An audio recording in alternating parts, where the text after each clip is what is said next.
일본 당국이 도쿄 올림픽 패럴림픽 등을 염두에 두고 신종 코로나 바이러스 감염증 실험을 강행해 논란이 일고 있습니다. 이일 현지 매체 아사히 등에 따르면 지난달 30일부터 1일까지 사흘간 요코하마 스타디움에서 많은 관중을 들였을 때 감염 대책에 얼마나 효과가 있는지를 알아보는 실험이 프로야구 경기로 열렸습니다. 신문은 내년의 도쿄 올림픽 패럴림픽에서도 감염 대책이 큰 과제이기 때문에 대회 조직위원회의 간부가 이 실증 실험을 시찰했다고 밝혔습니다. 현재 사회적 거리 두기 상황에서 실시되는 것보다 많은 관람객을 입장시키고 코로나19 감염 확산에 관한 요소를 분석하는 것이 실험의 개요인데요.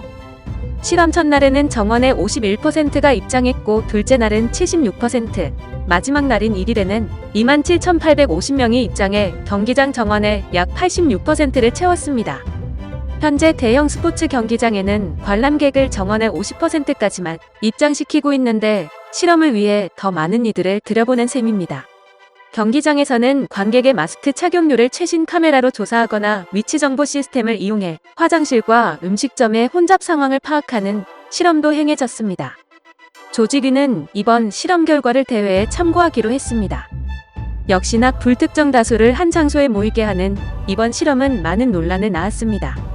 현지 공영방송 NHK의 집계에 따르면 이달 1일까지 최근 일주일 동안 일본에서는 하루 평균 약 695명의 확진자가 새로 확인되었습니다.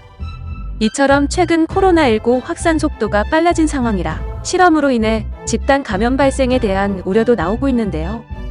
가와카미 고이치 국립유전자연구소 교수는 지금까지 반대를 계속해왔지만 최악의 타이밍에서 실증 실험이라며 이제 할 말이 없다고 SNS를 통해 의견을 밝혔습니다. 그는 실험의 대표자는 누구이며 이번 실험이 해당 대표자가 속한 조직의 윤리심사를 받았는지, 피실험자로부터 사전 동의는 받았는지 등에 대한 의문을 함께 제기했습니다. 이에 일본의 네티즌들은 정말 이로 인해 감염이 확산하지 않을 것이라고 믿고 있는 것인가? 감염된 관객 여러분은 목소리를 높여서 요코하마 스타디움의 인체 실험에 참가했다고 알리면 좋겠다. 어차피 중지니까 이런 쓸데없는 일을 하지 않아도 됩니다. 세금 낭비다. 아직 올림픽을 하려고요? 일본인과 외국인의 감염 방지 의식은 다르다.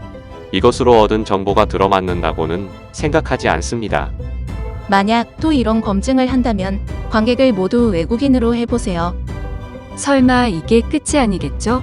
앞으로 적어도 2주 동안은 관객의 감염 상황을 추적해야 실증이라고 생각합니다만. 우와, 실험하는 사람도 그렇지만 실험한다는데도 가는 사람이 있구나. 자살 지원자입니까? 이해 불가능. 제대로 감염자가 없는지 알아내. 어차피 숨기겠지만 실험대가 된 거야. 코로나로 고생하시거나 돌아가시는 분들이 있는데 이런 실험을 잘도 하시네요. 그런 것보다 일본 국민의 대다수는 올림픽의 중지와 조직위원회의 해산을 원하고 있습니다. 등 비판의 목소리가 끊이지 않았습니다. 그럼에도 불구하고 당국은 비슷한 실험을 계속한다는 방침입니다. 이달 7에서 8일에는 도쿄돔에서 열리는 경기 때 역시 실증 실험이 실시될 예정입니다. 요코하마 스타디움은 지붕이 없지만 도쿄돔은 지붕이 있는 실내형 경기장이라서 상대적으로 환기가 취약해 더 큰 우려를 낳고 있습니다.